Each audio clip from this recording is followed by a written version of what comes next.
அதிமுக முன்னாள் அமைச்சர் சேவூர் ராமச்சந்திரனின் வீட்டில் கையூட்டு ஒழிப்பு காவல்துறையினர் விசாரணை நடத்தி வருகின்றனர்.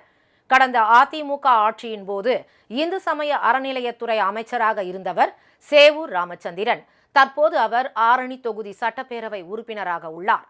அமைச்சராக இருந்தபோது வருமானத்துக்கு அதிகமாக சொத்துக்கள் சேர்த்ததாகவும், தமிழகம் மட்டுமின்றி கர்நாடகா உள்ளிட்ட இடங்களில் சொத்துக்களை குவித்ததாகவும் புகார்கள் எழுந்தன.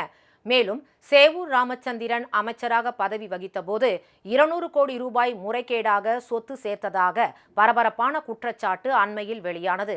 இந்நிலையில் சேவூர் ராமச்சந்திரன் வீட்டில் கையூட்டு ஒழிப்பு காவல்துறையினர் இன்று திடீர் ஆய்வில் ஈடுபட்டுள்ளனர். அவரது மகன்கள் விஜயகுமார், சந்தோஷ்குமார் ஆகியோரின் வீடுகளிலும் சோதனை நடைபெறுகிறது.